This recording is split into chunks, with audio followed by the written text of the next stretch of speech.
Como produzir ração com boa qualidade, certificada e respeitando a legislação. Tema da nossa capacitação tecnológica em suinocultura.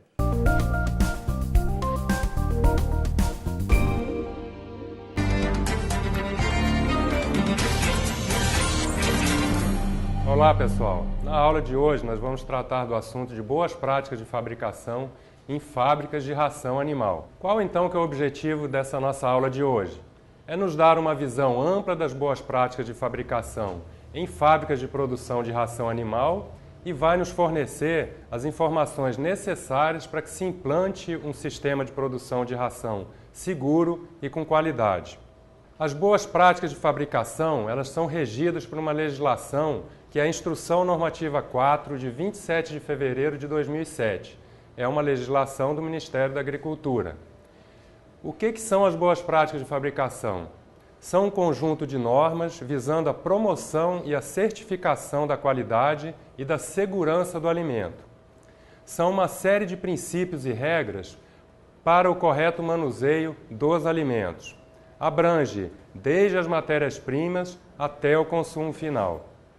Os principais objetivos do programa, quais são eles? Prover conhecimento sobre os princípios do BPF, que são as boas práticas de fabricação, produzir alimentos que sejam seguros e adequados para o consumo animal, assegurar que o consumidor tenha informação adequada e clara através da rotulagem. O escopo do programa, ou seja, quais as áreas que o programa vai envolver e vai cobrir. O setor de recebimento e armazenamento de matérias-primas, o setor de produção, armazenamento e expedição de produtos acabados, a parte de limpeza e higienização das instalações, tanto as áreas internas quanto externas, equipamentos e utensílios, higiene e saúde do pessoal, dos colaboradores da equipe que trabalha na produção da ração, a potabilidade da água, a equipe como um todo na forma de relacionamento interpessoal, a matéria-prima, envolve manutenção e calibração de equipamentos e instrumentos, o controle integrado de pragas, controle de resíduos e efluentes, a garantia da rastreabilidade, o setor administrativo e todos os processos envolvidos na produção do alimento para os animais. Quais são os benefícios do programa, então, de boas práticas de fabricação? Em primeiro lugar, produtos de melhor qualidade e seguros para o consumo dos animais. A diminuição de reclamação dos clientes. Nesse caso, as pessoas que adquirem os produtos para fornecer para os seus animais. Um ambiente de trabalho limpo e seguro. Gera produtividade e motivação na equipe, nas pessoas que trabalham na produção de ração. E evita a contaminação cruzada, que vocês vão ver que é um ponto que a gente se preocupa bastante no programa de boas práticas de fabricação. A quem se aplica a Instrução Normativa 4? No campo a gente se refere à Instrução Normativa 4 como IN4. Ela se aplica a todos os estabelecimentos fabricantes ou fracionadores de produtos destinados à alimentação animal. Então, não é somente fábrica de ração, pode ser também fábrica de proteinados, fábricas de núcleo, fábricas de premix e fábricas de sal mineral. Então, na realidade, ela é bem mais abrangente do que somente uma simples fábrica de ração. Quem está subordinado à Instrução Normativa 4? Todas as empresas privadas, as cooperativas, as integradoras e as empresas particulares, onde fique configurado o comércio de ração. Então, o que a Instrução Normativa 4 analisa em primeira instância? Se existe uma produção de ração e se ela é para consumo próprio ou se ela é remetida a outros criadores, que é o que acontece no caso das cooperativas e das integradoras, ou se existe uma comercialização dessa ração. Requisitos higiênicos sanitários das instalações. Agora nós vamos passar por cada um dos itens que consta na Instrução Normativa 4. Vocês vão ver que ela é bastante abrangente, envolvendo desde as instalações, até o processo, até o produto acabado, até a matéria-prima, tudo foi contemplado nessa legislação. Os requisitos higiênicos sanitários das instalações. A localização dessa minha fábrica de ração. é importante que ela esteja em áreas livres de focos de insalubridade. Isso para evitar a contaminação de produtos, pessoas ou meio ambiente. E que tenha um acesso adequado, que os caminhões que tragam matéria-prima, que os caminhões que saiam com produto acabado possam chegar e sair facilmente, sem problemas, em todas as épocas do ano. Aqui vocês têm um exemplo, né, de uma situação conforme, ou seja, todo o piso é pavimentado, a entrada da fábrica ela pode ser fechada, então vai estar vedada a entrada de pragas, então uma situação bastante positiva. Condições da edificação propriamente dita, condições do prédio. Nós temos que trabalhar sempre com pisos, forros, paredes, portas e janelas de superfície lisa, impermeável, de fácil limpeza e em bom estado de conservação. Sempre temos que ter proteção contra a entrada de pragas e um sistema de drenagem e esgoto equipados com tampa e sifão. Aonde for o caso, aonde for permitido que eu tenha um ralo, que eu tenha um esgoto, esse sempre tem que ser sifonado e com tampa, para que a gente não tenha retorno de maus odores, para que a gente não tenha pragas entrando de fora para dentro. Um local específico e fora da área de produção para armazenar produtos tóxicos, inflamáveis recolhidos.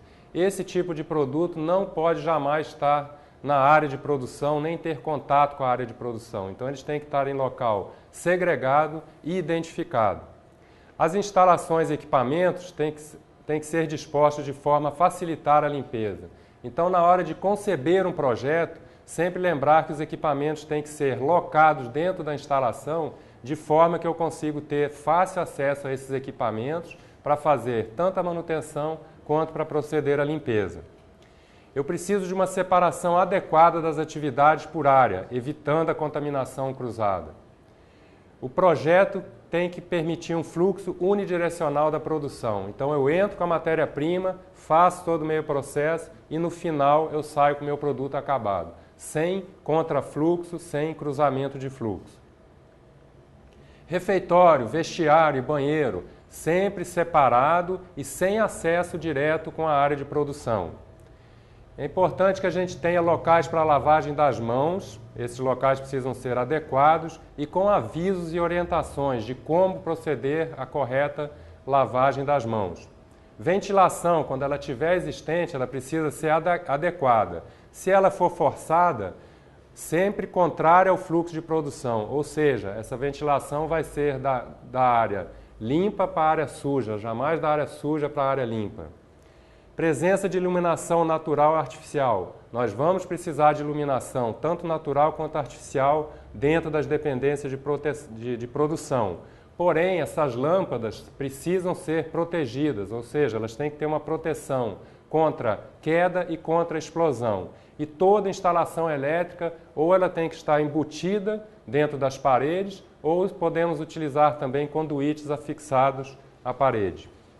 Aqui vocês têm duas situações. À esquerda, uma situação não conforme. Existe uma iluminação natural, porém, sem a proteção contra a queda, sem a proteção contra a explosão. E na outra parte, nós temos a forma correta de utilizar uma iluminação artificial. O porquê disso? Se eu tiver um problema com a minha lâmpada, que ela se quebrar, eu posso ter cacos de vidro dentro da minha ração e eu não vou ter um alimento de qualidade, muito menos um alimento seguro para o consumo animal. Agora nós vamos passar para os requisitos higiênicos e sanitários dos equipamentos e utensílios. Todos precisam ter desenho sanitário. O que quer dizer desenho sanitário? Que eles sejam construídos de forma a evitar a concentração de poeira, concentração de gordura, concentração de sujeira, ou seja, que eles sejam de fácil higienização. O material tem que ser adequado para o contato com o produto. A localização dos equipamentos dentro da edificação é importante, lembrando que a gente precisa ter fácil acesso a esses equipamentos para fazer manutenção e para fazer limpeza. A lubrificação é necessária, porém a gente tem que usar óleos e graxas de grau alimentício, ou seja, esses produtos até poderiam ter contato com o alimento, eles vão estar sujando o alimento, mas não vão estar contaminando o alimento. e sempre realizar manutenção preventiva nos equipamentos e utensílios para que a gente tenha eles num bom estado de conservação. Processo de higienização. O processo de limpeza e sanitização de instalações, superfícies, equipamentos e utensílios tem que ser realizado de forma rotineira. A periodicidade é de acordo com a necessidade de cada setor e conforme o POP, que é o Procedimento Operacional Padrão, que nós vamos falar a respeito deles um pouco mais adiante.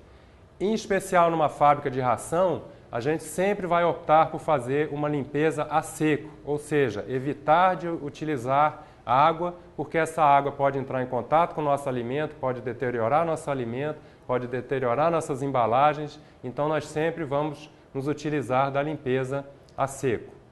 Requisitos higiênicos sanitários do pessoal agora. Nós temos que nos preocupar com a equipe, com os parceiros e com visitantes. Temos que garantir treinamento, orientação, conscientização para que todos envolvidos, para que todos aqueles que tenham acesso à fábrica ou à área de produção saibam como se portar e como se comportar. A equipe tem que estar subordinada a exames periódicos, exames admissionais, exames quando saem de férias. Tem que ser feita uma avaliação das condições físicas do manipulador, ou seja, se o encarregado, o líder de um setor, perceber que o colaborador chegou e que ele está com alguma enfermidade, que ele está muito gripado, é melhor que ele seja dispensado do trabalho ou que ele seja alocado para outras tarefas que não aquelas na área de produção.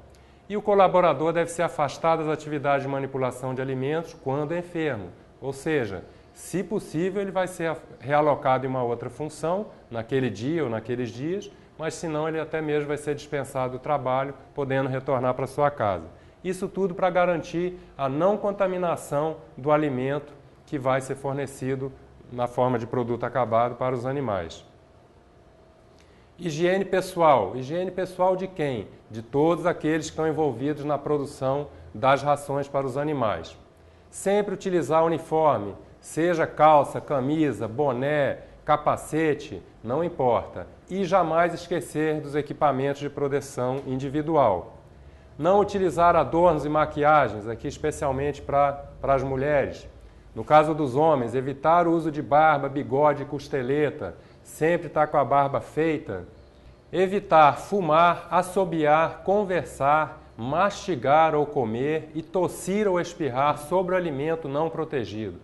Algumas fases da produção, a ração, o produto vai estar exposto.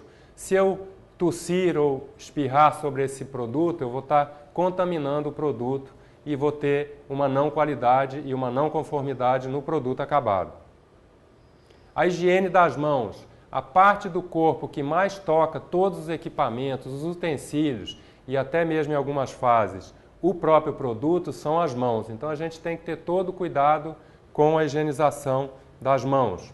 Sempre a gente faz higienização das mãos no início das atividades de manipulação dos alimentos, imediatamente após usar o banheiro, após manipular produtos crus ou produto acabado contaminado. Se isso por acaso ocorrer, a gente tem que ter a preocupação de, ao retornar à área de produção, antes fazer a higienização das mãos e antes de manipular produtos tratados termicamente. Requisitos higiênicos sanitários da produção agora. Nós vamos passar o passo a passo das etapas produtivas. Primeiro, ingredientes e matéria-prima. Quais as preocupações que eu tenho que ter em relação a esses dois itens aqui? Todos os ingredientes devem ser registrados no Ministério da Agricultura. Então, jamais comprar produtos de origem duvidosa e produtos que não tenham registro, que depois eu não possa buscar auxílio junto ao fornecedor e que eu perca a minha rastreabilidade. Aceitar somente matéria-prima ou ingrediente livre de parasitas, micro-organismos, substâncias tóxicas ou estranhas. Ou seja, ao receber esse tipo de produto, ingredientes e matéria-prima, eu tenho que fazer uma verificação para me certificar de que aquilo que eu estou recebendo está conforme, está adequado para que eu possa colocá-lo dentro da minha área de produção. Armazenar cada matéria-prima em separado. Nós fazemos as pilhas separadamente de cada tipo de produto. Selecionar e desenvolver seus fornecedores. Assim como nós praticamos as boas práticas de fabricação em nosso estabelecimento, nós precisamos que o nosso fornecedor faça o mesmo. Realizar análises específicas. Não é permitido o uso de recipientes de vidro na coleta de amostras, seja de ingredientes, seja de produto acabado, seja de ração. Dentro da nossa área de produção, eu não posso me utilizar de recipientes de vidro pelo mesmo fato que a gente comentou para as lâmpadas. Se um vidro desse se quebrar, eu posso ter cacos de vidro dentro do meu produto. Com relação à prevenção da contaminação cruzada, seria a gente tomar todas as medidas cabíveis para minimizar ou evitar a contaminação por contato direto ou indireto. Essa contaminação cruzada ela pode vir através da não higiene das pessoas, da incorreta higienização das mãos, de algum problema com os equipamentos, utensílios, enfim. Tudo aquilo que entra em contato direto com o produto pode gerar essa contaminação cruzada. Estabelecer uma sequência fixa para o processo de fabricação dos diferentes produtos. Diferentes matérias-primas e os produtos acabados devem ser armazenados separadamente e identificados. Nós comentamos anteriormente. O porquê disso? Esse é um outro momento onde eu posso estar tendo uma contaminação cruzada. E produtos de origem animal, uma farinha de carne, produtos de origem láctea, é obrigatório uma linha de produção separada. Isso aqui vai estar descrito em uma outra legislação, que é a Instrução Normativa 17, também no Ministério da Agricultura. O uso da água. Nós utilizamos água dentro da nossa instalação de produção. Aonde as rações são peletizadas, eu vou ter o contato do produto com o vapor. Então essa água tem que ter uma boa qualidade. E em alguns momentos eu vou me utilizar da água para fazer limpeza em determinados setores da minha fábrica de ração. Então eu preciso fazer um controle de potabilidade dessa água.